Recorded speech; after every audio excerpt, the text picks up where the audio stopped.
let's just start by introducing ourselves. So I'm Sarah, I run the team, based in Concord. Frank? Frank Richter, Southwest New Hampshire, Monadnock Region, ECR. Melissa Elander, North Country Energy Circuit Rider. Katrin Casper, Seacoast Energy Circuit Rider. Doug Cogan, the Sullivan County Circuit Rider. Catherine Cusack, Small Business Circuit Rider. Gabe Chilius, Small Business Circuit Rider. And we provide technical assistance statewide, mainly to municipalities and small businesses, but we try to help wherever we can. So, assuming that there are people who have never heard of us, never interacted with the ECR team, what is your standard 30-second, 2-minute pitch of, okay, here's who Clean Energy New Hampshire is, here's what we can do to help you? Does anyone want to jump in on that one? Sure. Been doing it for a while. I'll imagine I'm sitting before a select board that I've never met before. Hi, my name is Melissa Elander. I work for Clean Energy New Hampshire. We are a nonprofit based in Concord. We do policy work in the legislature. We do work in the regulatory system, and we work on the ground. And my work, luckily, is on the ground with communities like yours. So I can help you access grants, access incentives. We can establish a baseline for your energy use. Really, this is you direct the process here, and I'm here to assist you. I guess we can jump in with what we do. We provide technical assistance through a federal grant for the Rural Energy for America program, and this allows small businesses and agricultural producers across New Hampshire to access grant funding for renewable energy projects and energy efficiency improvement projects as well. And again, like Melissa said, we're happy to meet a small business owner wherever they are at. If they need just some light assistance all the way up to, we essentially write the entire grant for them with their input and ask them for questions and have them reach out to the developer. But besides that, we can do most of the grant legwork.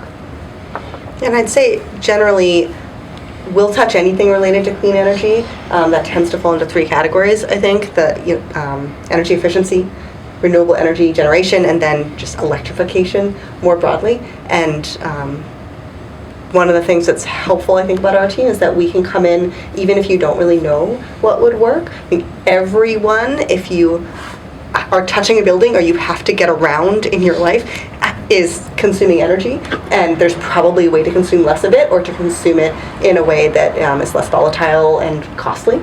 And we can come in and help you understand what your pain points are and what might be possible, what kinds of programs exist, what kind of incentives, grants, or just, payback models, examples. We have a growing number of case studies of projects that we've helped with around the state. It can be helpful to see what others like you have done, whether it's a similarly sized community or a small business with similar cash flow constraints, that sort of thing. Nice. And I was going to say, it's not just technical assistance for grants. It can also be a new initiative we have is working in partnership with a group called Soul Smart, and so this is a focus more on the local regulation side of things, and making sure that towns have solar ordinances that work for them, but also are supportive of the industry. And so it's another avenue for us to build our relationships with towns and help them forward.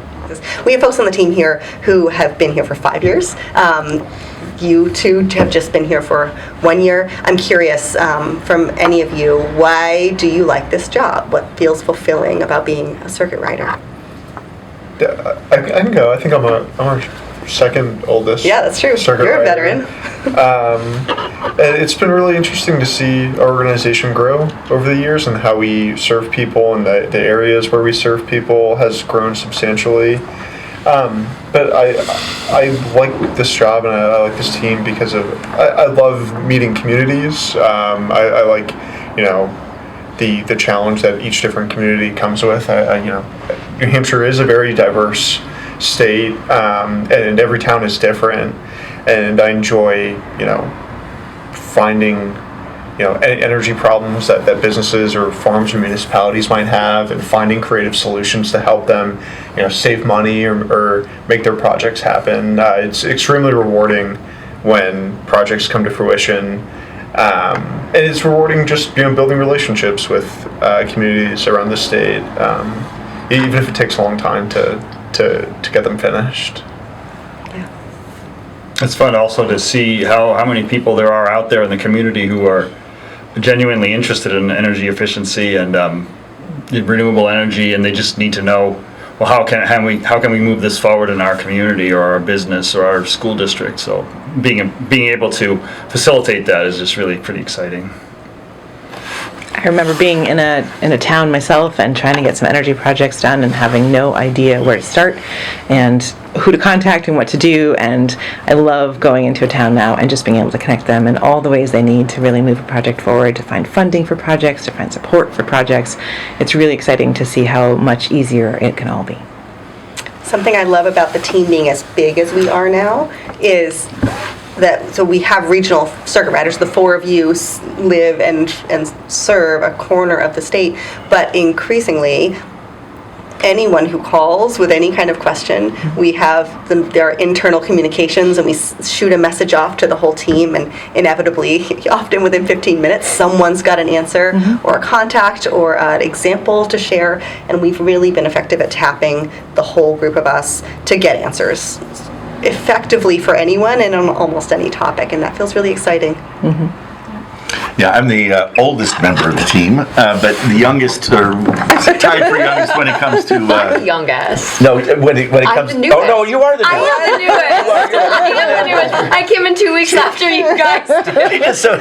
She's so darn competent. This feels more experienced. But having this depth on the team and the experience on the team makes my job a lot easier, because I feel I can go into a town, and if they stump me with a question, I can say, hey, I know where I can find the answer, and it's usually right next door. So that's a very, very reassuring to me, but I think also to the communities that I work with, that we can get those answers.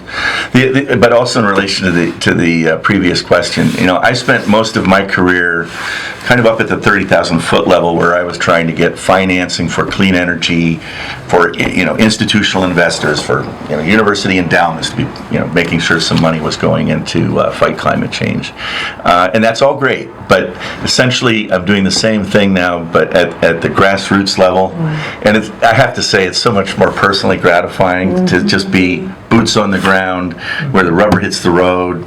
Say, that solar array up there in that town hall, I had something to do with that.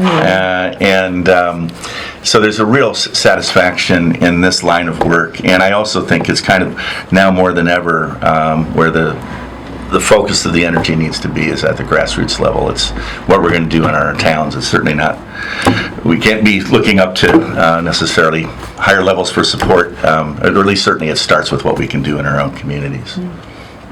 And communities learning from other communities too, being able to introduce the towns I work with within each other. There might be the town next door that has done it before, and it's not reinventing the wheel for the town that hasn't done it, or having a town from the other ECRs connect with them to give them answers is really helpful. It's great watching towns inspire each other too, where you have a town who's just starting out and there's another town that's done so much, and then they start to really build on that knowledge. And then you have the towns that have done a lot and they're looking for more, and so they're reaching out to see what else there's left to do. So it's exciting to see it build. And then I love building off of that on our team. There's a few towns where they have a lot that they're doing at the town level, and then the businesses are picking up on that momentum. They're seeing a new solar array on their town hall, and they want to know what they can do in their community. And then they interact with their Muni ECR, and somehow it comes up that we do business TA, or maybe they're on their energy committee, and then we help them with their business needs, whether that's adding heat pumps or updating insulation or adding a solar array on the roof of their business. So it's really cool how there's a lot of collaboration across the teams, and I think that might be my favorite thing is collaboration across what is the Muni team doing and what is the small business team doing, and how can we work together for a lot of solar or renewable energy penetration in that town. So I'm curious what advice you all would have, and you give this out daily, but to whether it's a business or a municipality or really anyone in their community that wants to see more clean energy and energy efficiency and maybe isn't currently involved in actively moving a project forward. I mean, what would you say to someone like that to help them get excited? Come talk to us. yeah, first of all, become a member. Come talk to us. And I would say always, for the most part, if you're going to do a solar project, have like 2 developers at least come give you a proposal and then reach out to us. We're more than happy to work as a team and say, yeah, this cost per watt makes sense given what we know about your business and your roof. This production estimate makes sense. So we're always happy to look over any proposals that anyone has. But yes, become a member. But I would echo, come talk to us for sure. We'll be there right from the beginning. And also, you're probably not alone in your town. You're definitely not alone in your state. And we can be the ones to connect you to the resources to provide you support. I think I would also add that sometimes projects can be bumpy. Sometimes they seem like they're going to be really easy, and then they're not. Yes. And that's okay, because that doesn't mean that you give up, but that doesn't mean you stop. It just means you keep asking for support and help. Sometimes a town will work really hard on something, and it won't pass the first time. And that just means you have to find a different way, and you keep going. And so a little resiliency and ability to realize that not everything is a straight line from A to B. I think that's important to note. We track the projects, as you all know, that we touch and support, and it is not uncommon that, particularly municipal projects, because you have to go through town meeting for a lot of folks, can take 2 years, 3 years, 4 years to come to fruition, and that's okay, 5 years. And honestly, similarly with small businesses, that you don't have to go through town meeting, but you're having to deal with ever-changing priorities, and you might have a project in the hopper for quite a while before you're ready to jump in. Yeah, I mean, some of the projects have been in the pipeline for a while, and then even once they submit their grant, it takes 6 to 9 months to hear back. And if they aren't awarded funds and they have to resubmit, then that process begins again. And then once the project has been approved, they have 2 years to actually build the project, and then 30 days after the project is operational before they submit for reimbursement check. So we're just starting to see the first projects that Gabe was working on in 2022 start to get reimbursed. So, I mean, it's also quite a long process as well. Communication is key in projects too. It's really important you bring as many people together as possible. The more people involved from the get-go, the less challenges you'll find down the road. Some people think, I don't want to say anything, they might not like it, and that might end up being exactly what happens to make a project not go forward. So communicate, share, bring it to everyone, make sure you have a lot of people involved. Yeah, that's one of the things that we can do too in a town is bring together the Conservation Commission, the Select Board, the Energy Committee, if there is one, to the table together to come together to agree with, to move forward with the project, or if there's any obstacles in the way or perceived obstacles, just help them through that.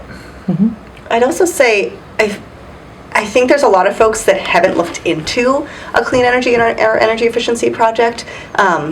And I understand it's often not the top priority, but it often doesn't really cost anything to get the information. Yeah. And we all have got energy burden and exposure. And if it costs almost nothing to get the information about what would solar do, what would the payback be, what would switching over that fleet vehicle, or what would even in getting an energy efficiency audit, we can often get that cost covered. So just getting the information, there really ought to be no hesitation, and we can help. But if you're feeling like now would be a difficult time to lift a project, you could at least go and get some baseline information so you're informed. You know what the impact would be, and you can prioritize your investments accordingly. Sometimes people are so amazed by how much less a project costs than they thought it would, and how much funding there can be for a project, and how it seemed, so maybe they even looked at it 5 years ago, and everything's different. So keep asking. And something that we see a lot of towns doing increasingly is set aside these capital reserve funds. We've got towns putting aside $10,000, $15,000 a year, even without a project in the hopper, just because it makes sense to voters to be putting some money aside, to be able to spend money now to save money later when the right energy saving project comes up. So that's an option that. And sometimes there's a really tight turnaround on projects, and if you have that money ready and you've been preparing, maybe you already went out and got some information started, wow, you are in line and ready to go, where if you hadn't started at all, it might just be too much. It's true. If grants come up, first of all, they should be in touch with us, because we can tell you if there's a grant coming. As soon as it comes. But you're going to have 6-8 weeks. So that's it. You kind of already have to have done the homework to know where you would put it, what the payback would be. You want to go after it, and we can help you get the grant in, but only if you've already thought about it. And we can help you with all that homework. Yep. And there's Yeah. something we can help you create an energy committee. We can help you create that capital reserve fund for energy savings. We can help you with that sort of thing. Yeah, and it is helpful. It is helpful when the towns have energy committees, because we know New Hampshire towns are tiny, and it's all volunteer run. The select boards don't have the capacity to go chasing down installer quotes and putting together the project plan. So having some volunteers who care and are interested in energy, who are willing to go and set up the projects so that they're ready to go after the grant, so that the town understands its investment options and can maybe start saving money on the energy bills. And I think also, don't be afraid to start small. Yeah. It's okay to start small. Yeah, it's great. Yeah, because the small projects are often easy to get past, and you can establish trust within your community. You can document savings pretty quickly, and that'll just build you capital to take on a bigger project. Absolutely. Yeah. Can I pose a Yeah, question? please. What are some of the challenges we faced as a team? Or is that too? It's a great is that too question. That's a great blunt? question. Yeah. Well, one obvious challenge is folks don't know about us. We were in these regions, which is great, and I think we've done a good job of making folks in the North Country, the Seacoast, and the Southwest aware that we exist. But we're able to answer questions statewide. Your team on the business side, you've been statewide from the start.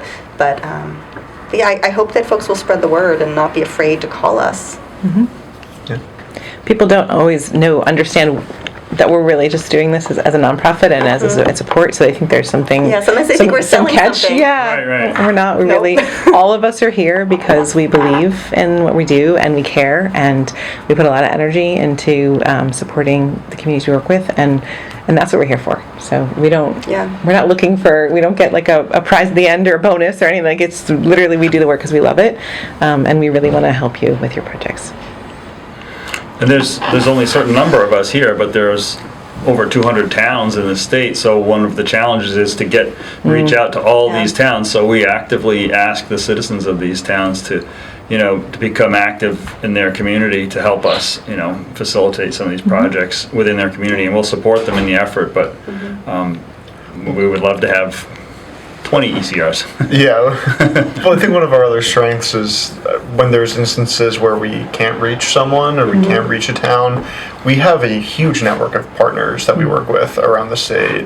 So like if there is a situation where like we might not be best suited to help you with one part of your project, we know another organization who does, or financing or loan organizations. We know how to bring other people in to support communities with not just the ECR team.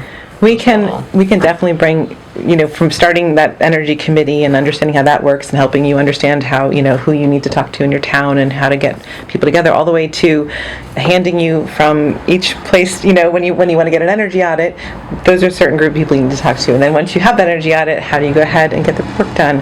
And we will help guide you through all of that. You don't have to be alone in any of it. There's a lot to keep track of. I think that's challenging. The grant programs are constantly changing. The regulatory space can be changing, and because there's no one else, we are often looked to as the experts, and we don't often know the answer. I think what we are really good at is being the people willing to go do the homework and find the answer and find the right person. But I think sometimes people can assume that we are the end-all technical experts, but really we're just really good navigators who do this 40 hours a week, and so we probably have anecdotes and experience and context that can help you move your project forward, but we are not the panacea. We are just here to help. But our partners also know that because we work with so many communities, to make sure we understand means making sure so many more people understand. So we really do have incredible connections throughout the state where we can ask a question and get an answer right away because they know, if I tell this person, I'm going to make sure that answer gets out to a lot of people. And that's where we can really bring value.